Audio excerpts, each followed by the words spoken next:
you should not expect to have a fitness for duty. Yeah. So the IACP guidelines on officer-involved shootings, I'm on the committee right now. We're literally currently in the revision process. They get revised every 5-6 years.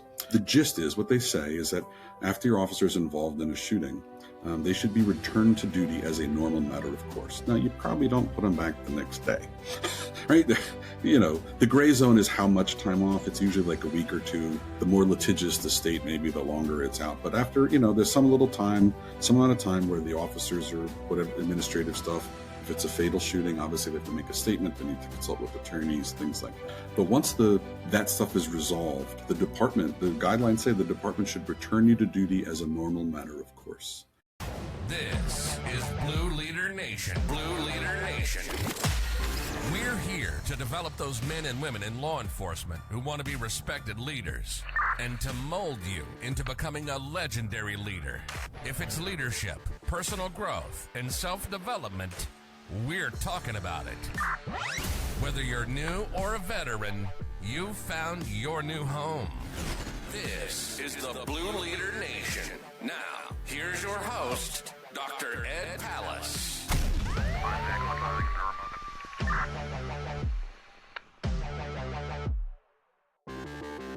Hey, welcome to another episode of the Blue Leader Nation podcast. I'm your host, Ed Palace, and I am super excited today because we're going to talk about a topic that all of us, both sworn and civilian, should be interested in, and that is mental health. I'm with Dr. Lewis Schlosser, who is a police psychologist, and I'm going to read a little of his background, and then I'm going to introduce you to him.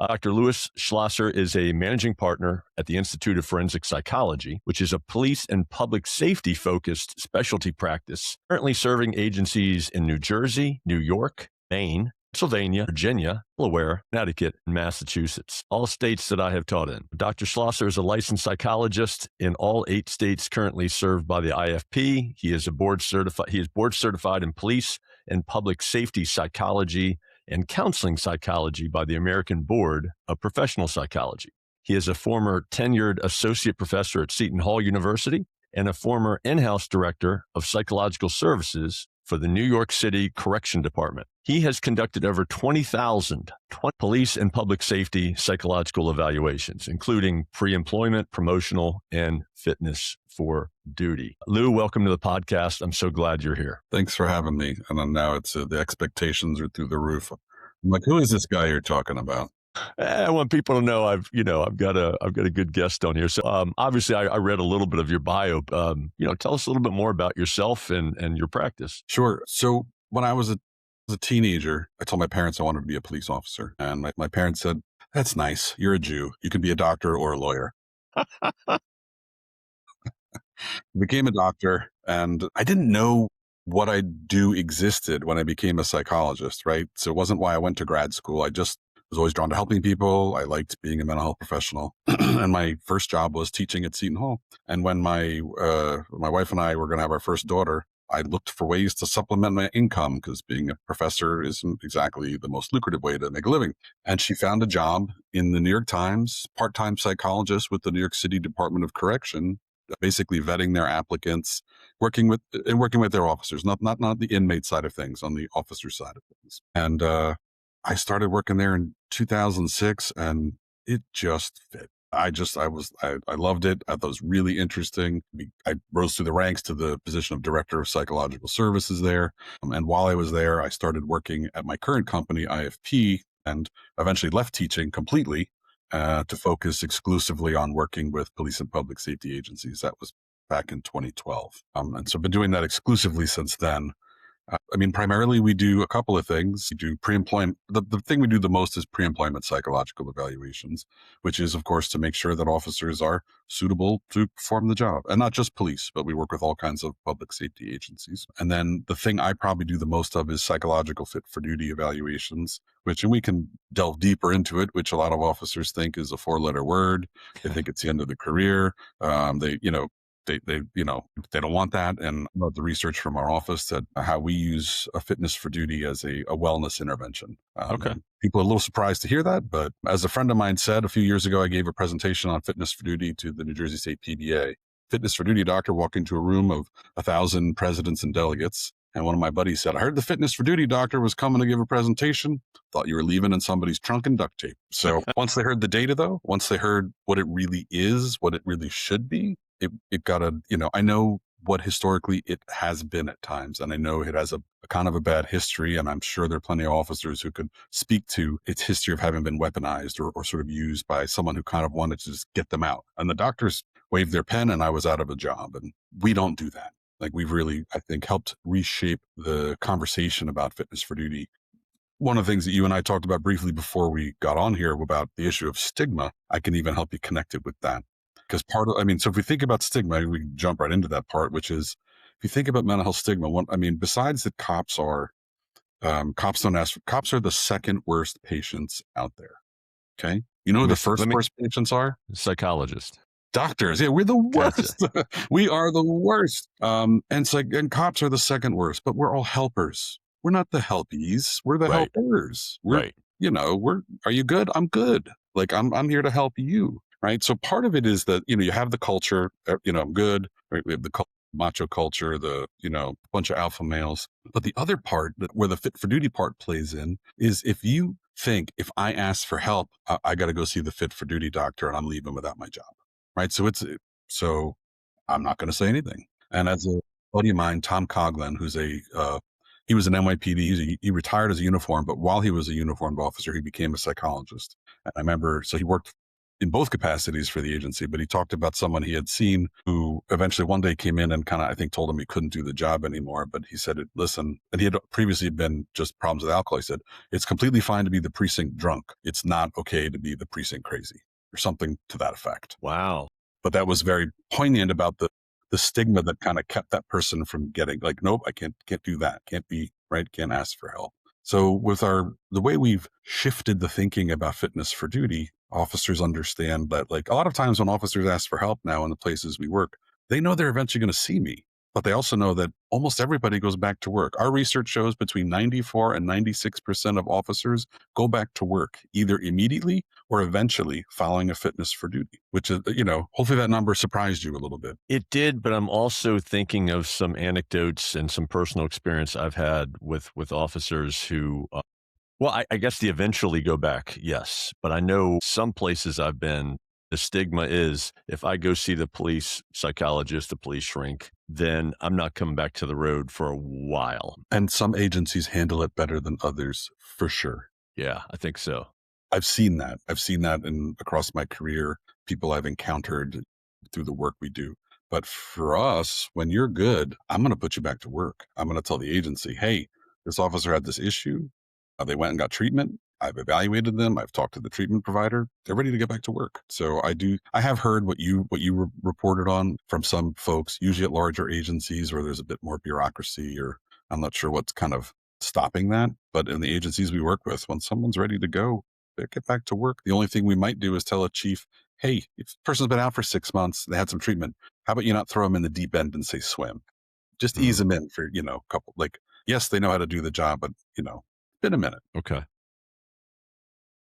But the last study we did on fitness for duty, if my memory's correct, about 3 out of 4, about 70% went right back to work. Wow. Okay.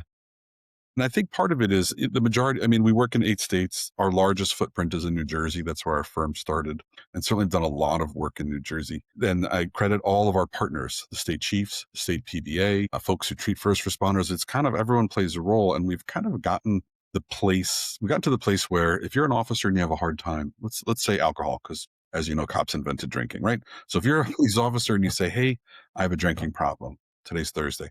Tomorrow you could be in rehab, right? And then you could be getting treatment, getting better, do what you need to do. And then when you're done with your treatment, come for a fitness for duty, which of course, some would say it a little inflates our return to our statistics, but that's because the agencies have already bought into the idea of wellness to say, hey, if you need help, go get help.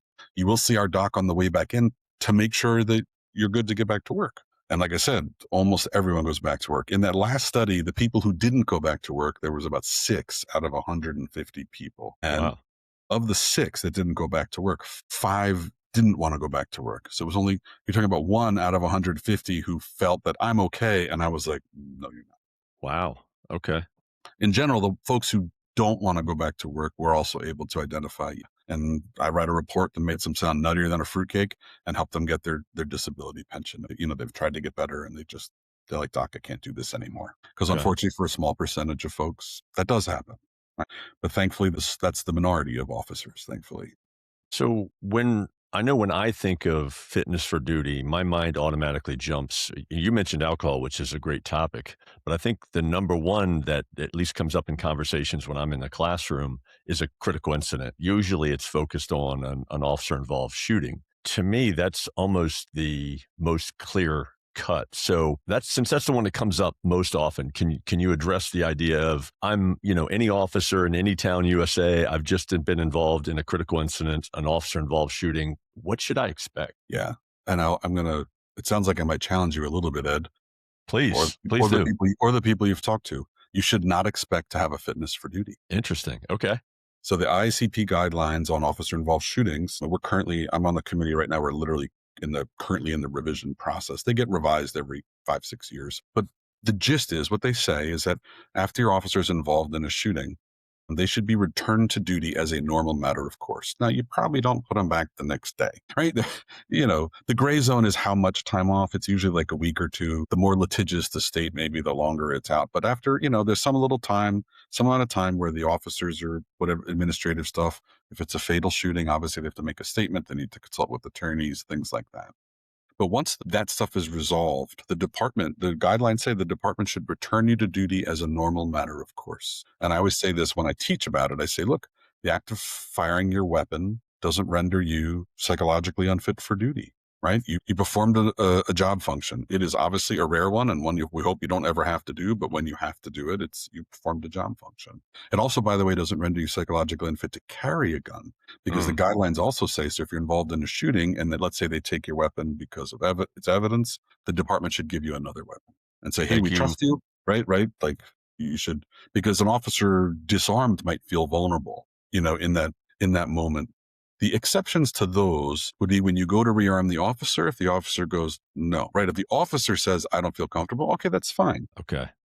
Or in the fit for duty world, if it's time to go back to work and I go, Ed, it's time to go back to work if I'm your chief. And you go, Lou, I'm not ready. Well, that's a different story. Then we might be like, hey, you need to get some treatment. Let's get you talking to somebody. Then you would have a fitness for duty on the back end, assuming that you were Okay. But what we would expect if you're involved in a shooting is that your department does a debriefing, right? And so a debriefing is something that's usually done at 3 to 7 days, I think is what the guidelines say. It shouldn't be done immediately. Obviously, what people do immediately is what we would call diffusing. Like they provide, we definitely want to provide support for our officers, but you wouldn't want to do a formal debriefing immediately. Usually wait a few days. Obviously, like if it's fatal, an officer isn't going to talk to anybody until the lawyers, until they have an opportunity to make a statement. Sure.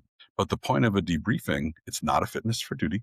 It's not therapy. It's basically like a psychoeducational session where we do give the officers the opportunity to talk about what happened if they want. It's not a requirement. Some do, some don't. And I usually do kind of a group and then an individual one.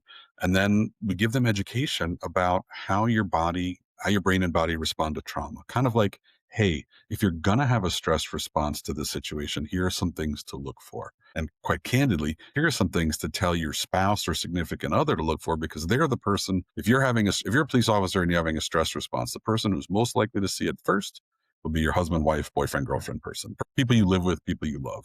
Because two of the things that the most common are irritability and hypervigilance, right? And irritability is a fancy doctor word for your tolerance for bullshit is compromised, right? Something that normally wouldn't bother you, like you're short fused, right? You're on edge about stuff. And hypervigilance kind of gets a bad rap because, of course, police officers have situational awareness, and situational awareness is a good thing.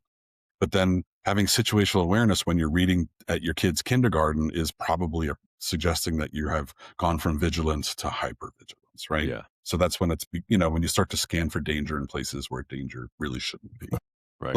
And so, we educate officers we kind of say, look, I expect you to be okay.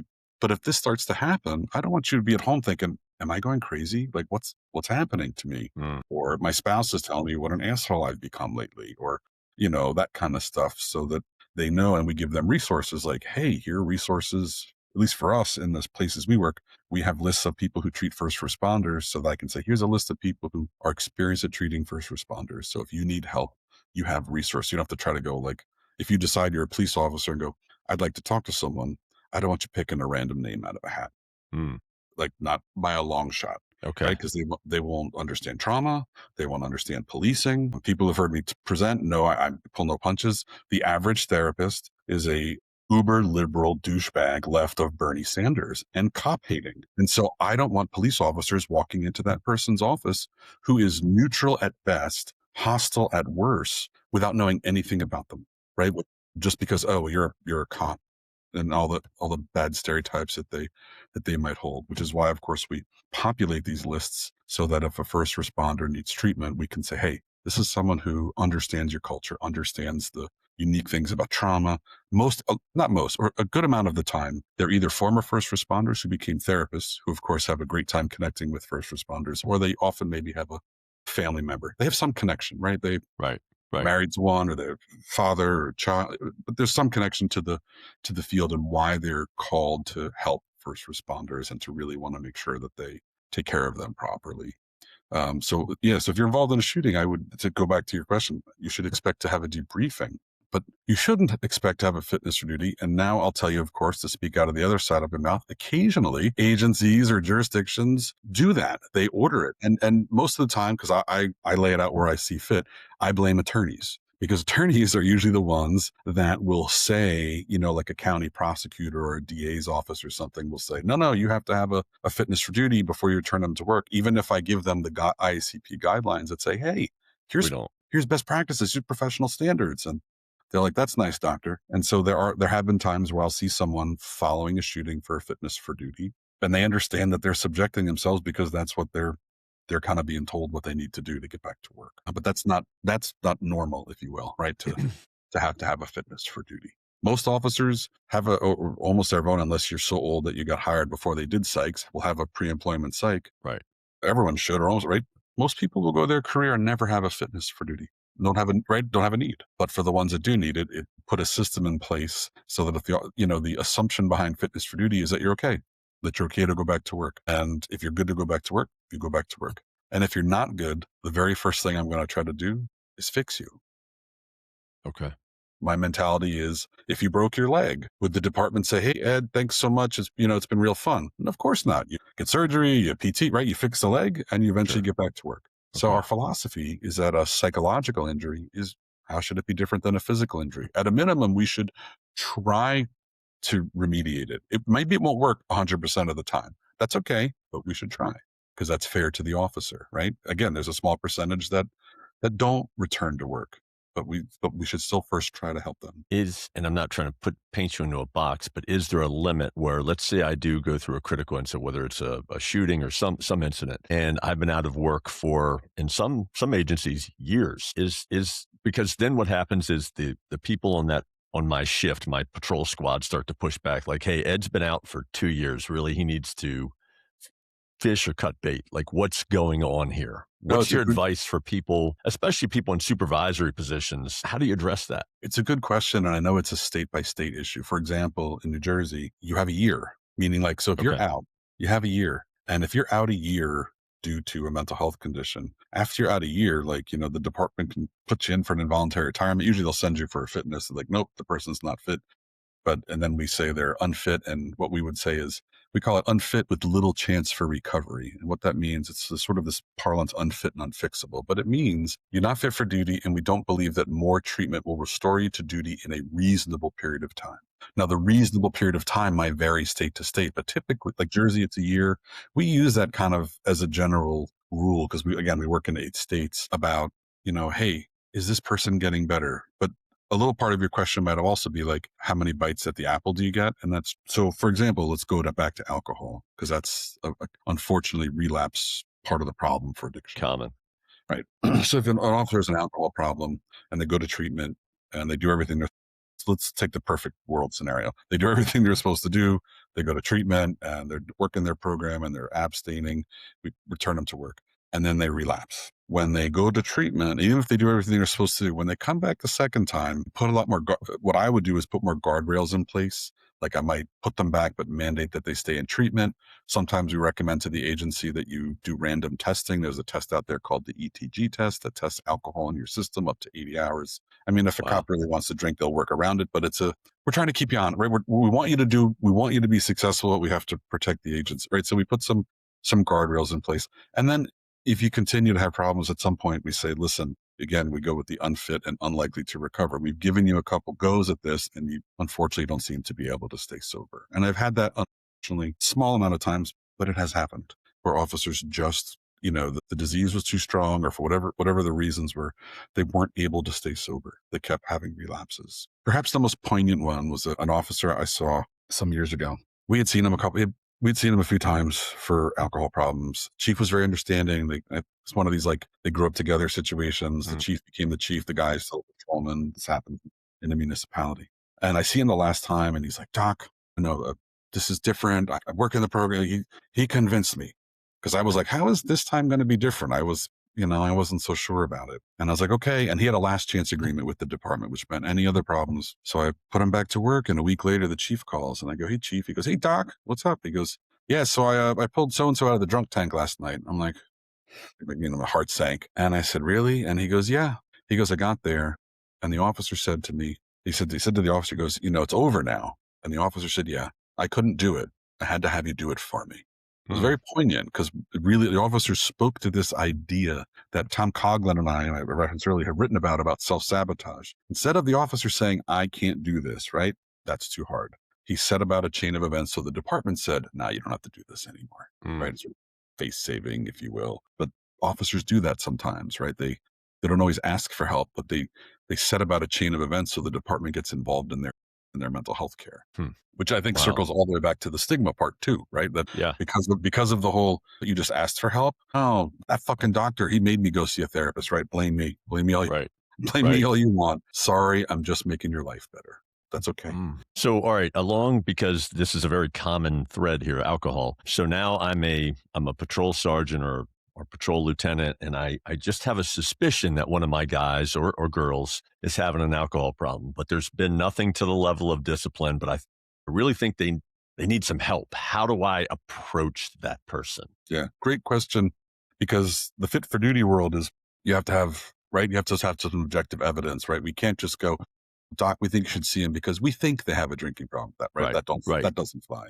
So, right, how do you help a peer? And one of the first things I talk to officers about when I do trainings on wellness is to talk to people and to say, hey, check in, and you might get, I'm good, fuck, leave me alone, right? Like you might get a typical cop response. But what I want people to remember is when someone asks you, Ed, are you good?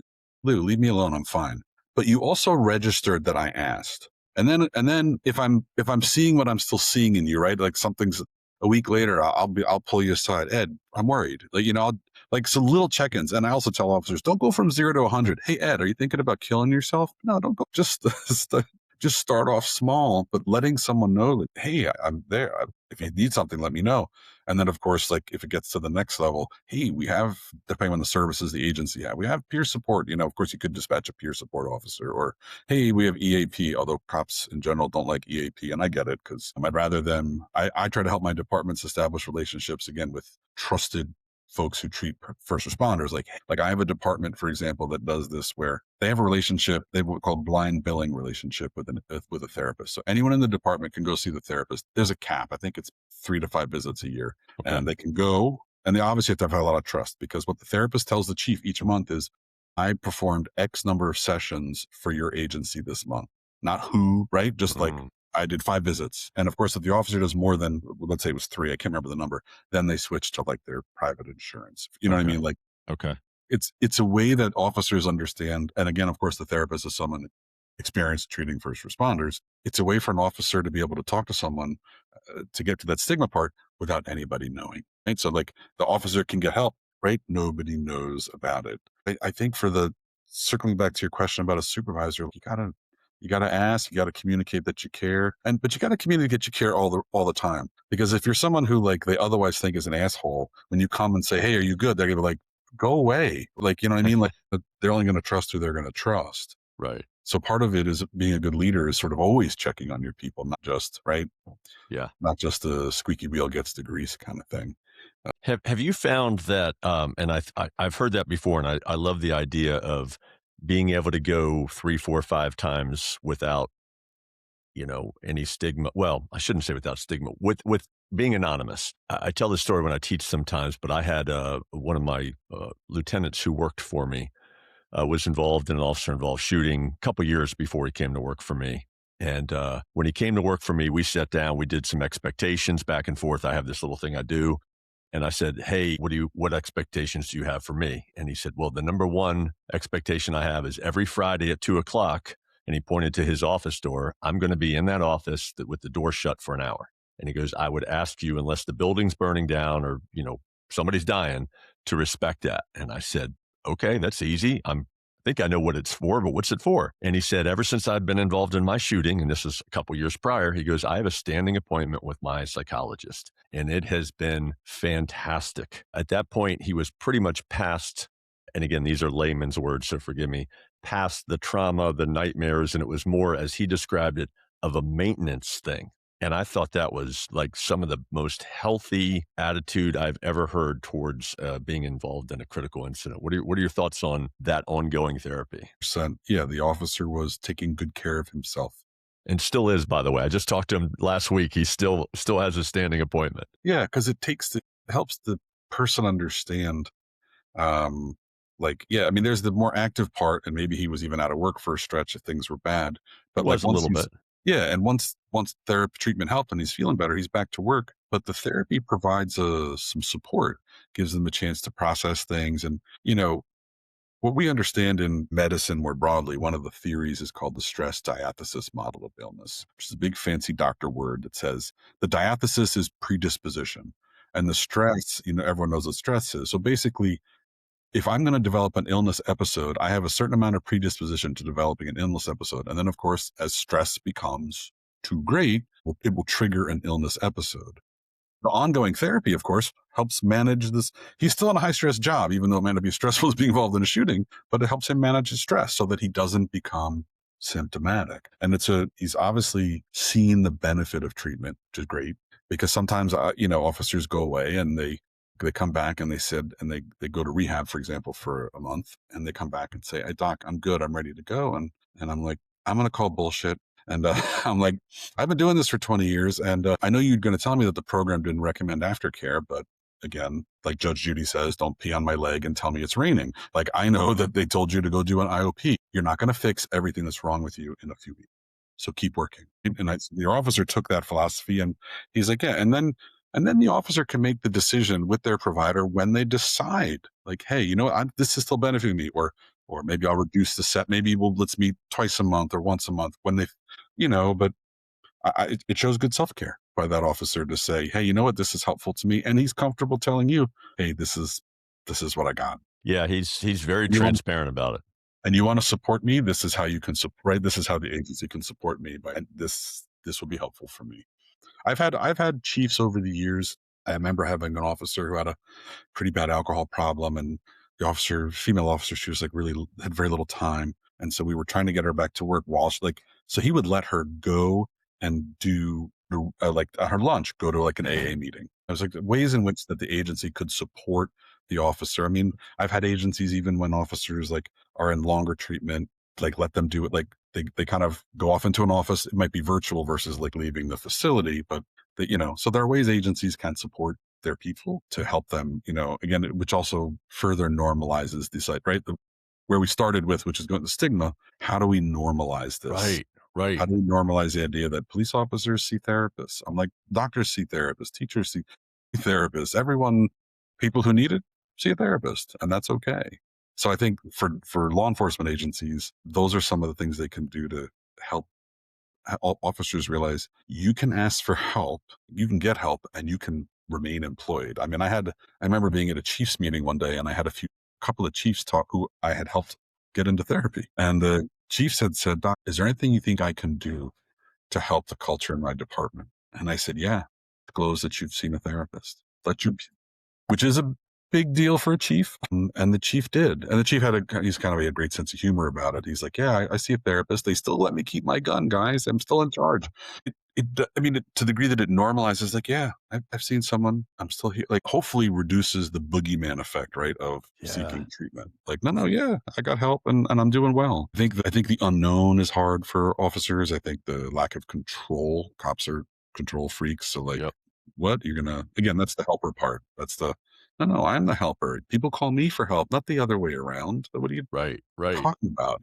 So and by the way, cops are not, so doctors, helpers, that's hard for us, right? We're usually great at helping everybody else in our lives and maybe not so great at helping ourselves. And what I don't understand is, at least when you get to a certain age, I always had to have an annual physical, with the county doctor when I was working. And I have an annual physical with my own personal practitioner. Like, why not have at least a annual mental health appointment where we could take this stigma off that way? So we have that. Okay. Which is a little different than a physical, because a physical does connote some evaluative component. So there's a newer concept. Again, ICP also has guidelines on it called a wellness visit. And guidelines were published only a couple of years ago. But the idea behind a wellness visit is that everyone from the department, from the chief down to the FNG, has an annual meeting with the department, usually psychologist or licensed mental health professional. It's not therapy. Okay. It's not evaluative. Okay. It's psychoeducational in nature again. They can get education about healthy sleep, healthy eating, healthy habits, things like that. But it also, quite frankly, gives the officer an opportunity to vent. And so we do that for not a huge amount, but some of our agencies. I don't do them because fitness for duty is my area of expertise. And if you had to see me if you came and saw me for a wellness visit and then 6 months later something happened and they sent you for fitness for duty, you'd be like, yeah, you mean that guy I just opened up to? Like, that doesn't feel good. That doesn't feel good, right? So, right. So in my practice, I have a colleague who does the wellness visits and I do, so that way, if you see a mental health professional for wellness or for therapy, you shouldn't then later see them for something that's evaluative, like a fitness for duty, right? So we make very clear, that distinction so that for those agencies that we do these wellness visits for, again, like, we keep track of, who my partner has, if she's done wellness visits, to make sure that she's never involved with the fitness for duty side, God forbid that has to happen, right? Or even if that officer moves to change agencies, go from agency A to agency B, and we have to do a pre-employment, right? Like, again, once you've done a therapy or therapeutic kind of role, you really shouldn't then do an evaluative role later. It's not fair to the person. That makes perfect sense. Yeah. So we follow the ICP guidelines, and it does another strategy that agencies can use to reduce the stigma, just by offering this. It normalizes the idea of a police officer talking to a mental health professional, and they're like, it's not so bad. Okay. So I want to kind of go back for a minute, because this is something that has often come up in conversation. Earlier, you had mentioned asking somebody, do they want to kill themselves? So when we get to the topic of suicide, one of the things I have found, and maybe it's because I was a negotiator for so long, you ask that blunt question, but I get so many people in the classroom, if we role play, and they will ask everything but, do you want to kill themselves? They're like, hey, do you feel like hurting yourself? Are you feeling sad? Do you recommend that we be, assuming we have some sort of relationship with them, that we be that blunt and say, hey, are you thinking about killing yourself? Yeah, no, I think you do. Like I said, you might not start with it, right? It might not be the first question out of the gate. Let's build some rapport. Let's get the person talking. Let's find out what's going on with them. But at some point, if you're there, if you're you're an officer or someone, you're there on scene because you've been told, like, we have concern about suicidality, we got to ask the question. Right. Like, it sounds like you're saying, don't dance around it. Like, I need to know, like, are you thinking about hurting yourself? Are you thinking about suicide? We need to make sure you're safe. Like, and to help them understand that it's a safety, like, I'm concerned about your safety. Like, sometimes you have to help officers understand, like, oh, I'm going to lose my job. No. What we're talking about is your safety right now. And by the way, I have, so for those officers who are out there who will listen, right? I have had officers who have been suicidal who I have returned to duty following treatment. Now, before you think I'm a terrible doctor, like, oh my God, this is. No, actually not at all. I think the thought is different than action. If you take action, I'm sorry, right? I can't, like, I had a I had someone who I saw who had initially taken 3 or 4 pills. I think it was like a muscle relaxer. That's not a suit. Like we talked on the team, like, how many times have you taken 3 Tylenol when you had a bed? A week later, he took 12. And that took it in a completely different territory for me. My role was as an evaluator in that context, but despite the fact that the person had treatment, it's a legitimate suicide attempt and the risk to rearm is too great. But having had officers who've expressed suicidality, then they go get treatment, and then they're better. So yeah, you gotta ask. But to get to your question, you gotta ask. I mean, it shouldn't be first, but you need to know what you're dealing with. Yeah, because the myth is, and here's how I try to dispel this myth. And I asked the classroom, I said, I'm gonna be serious and I'm gonna be funny, not funny. But I look at all of them and I say, is anybody in this room right now thinking about killing yourself? And so far, knock on wood, the answer has always been no. And I said, okay, that's the serious part. Here's the funny, not funny. Now that I said that, are any of you going, well, no, Ed, I wasn't thinking about killing myself, but now that you mentioned it, I think I might do that, right? You can't, the myth is that you can plant the thought of suicide in somebody's head. And I've always taught you can't plant it, but if it's there, it's there. Correct. Right. Yeah. I can't suggest to you that kind of thing. Right. Right. Exactly. But Okay. if it's there, your asking sometimes can be a great relief to the person Yes. who doesn't feel well and kind of wants and don't, right. They're torn. They want to share. They don't want to share but sometimes asking it can be a great relief in some way to like, oh, Ed actually wants to know. I care about what's going on with you. The good news for your class, by the way, is that it sounds like it was interesting because no one was like, oh, this class, I want to kill myself because this is boring. Knock on wood, I haven't had that yet, but yeah, give me some time. Hopefully never, but it's definitely a myth. It's not an idea you can plant.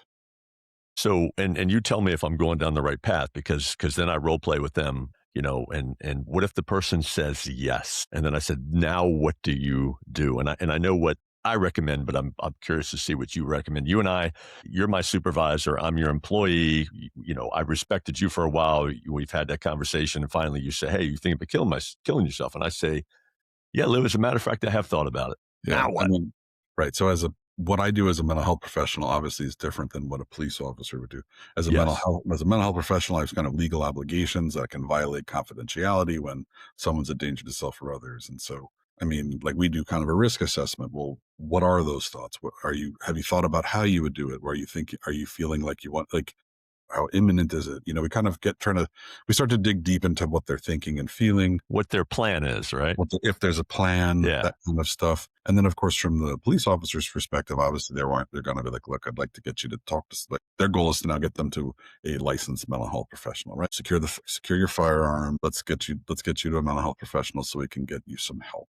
Like I often say, like to departments when they have the threshold for ordering a fitness for duty is this legal mouthful of you have to have objective evidence that the officer may not be able to safely and effectively perform their duties and a reasonable belief that there's a psychological condition or impairment underlying it.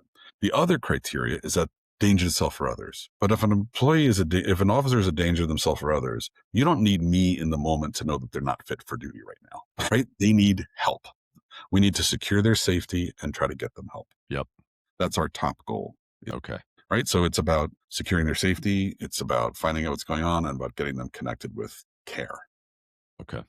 And usually probably not a once a week therapy like your guy was, at that level when they're suicidal, it's more probably going to be in the hospital, for a period of time followed by, it's a significant amount of treatment. But as you know, things aren't going well in that officer's life. They need help. Right.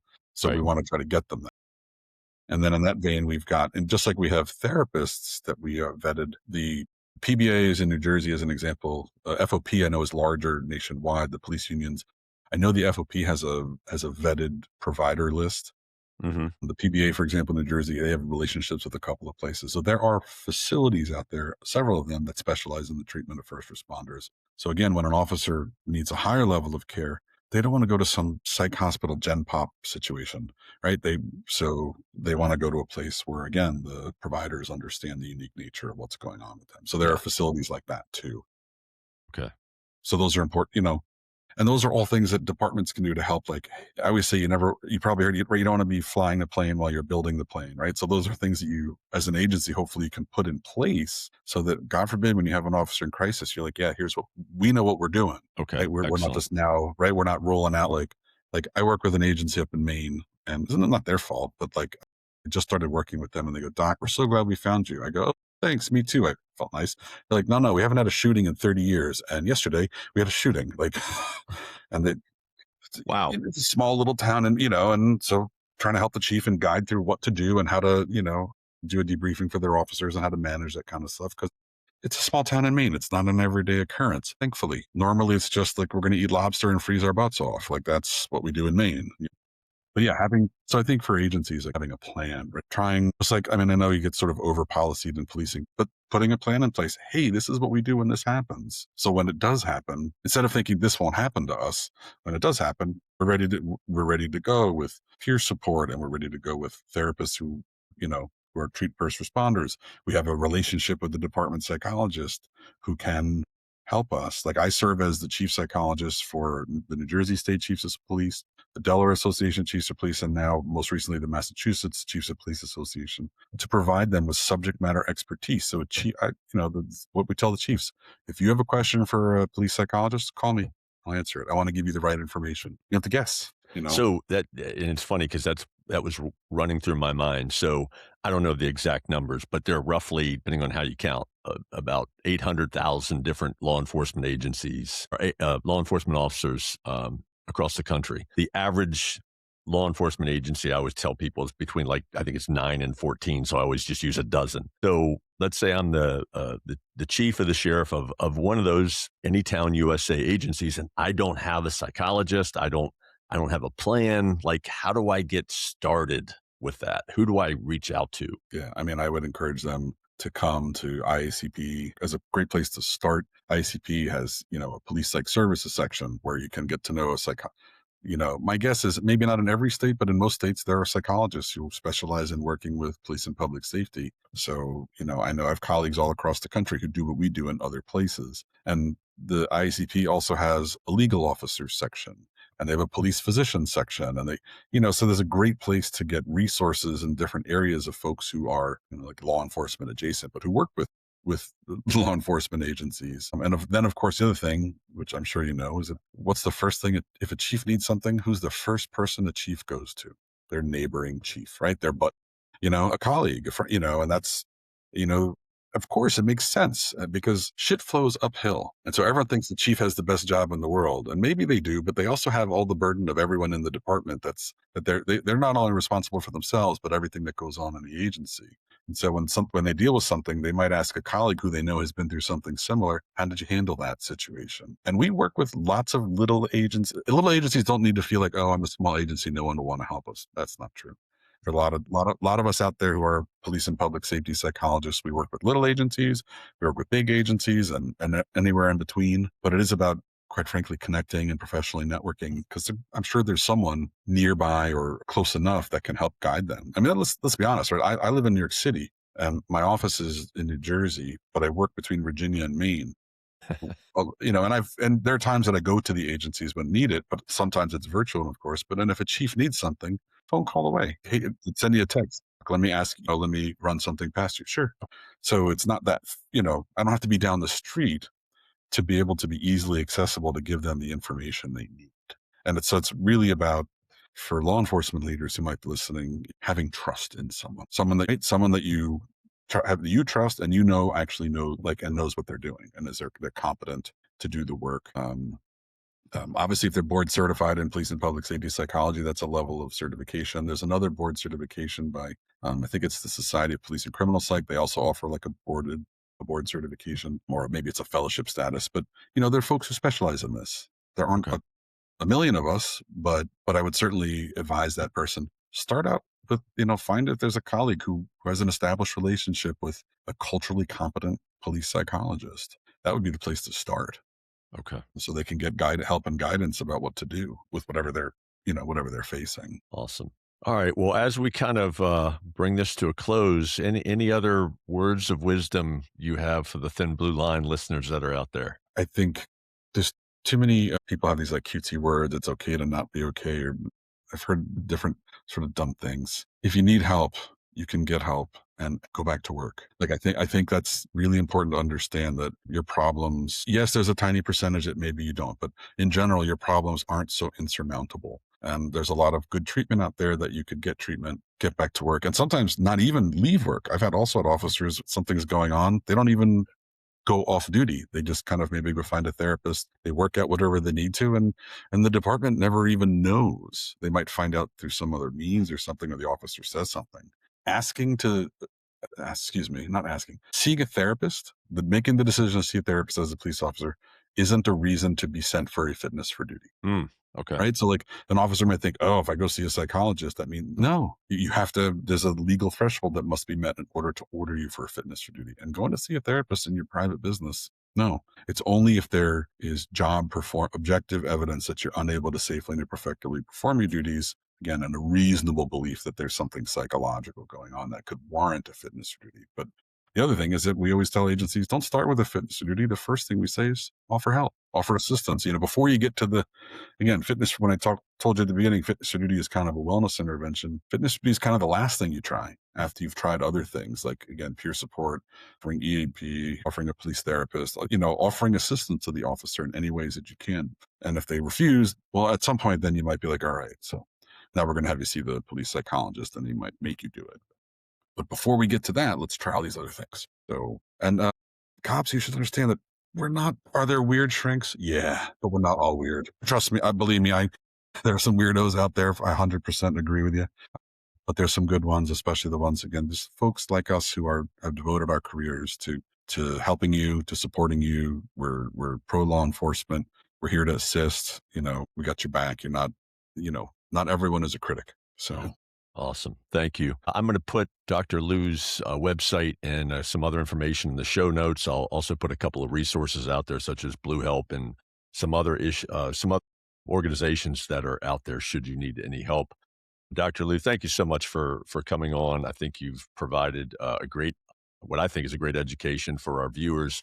And if nothing else, I hope that they understand that as first responders, sometimes we need to ask for help. Absolutely. And you can get help and get better. That's you don't have to be perfect. None of us are. And stay safe and healthy out there. Yep. All right. Thank you, sir. You bet. My pleasure. You've been listening to the Blue Leader Nation podcast.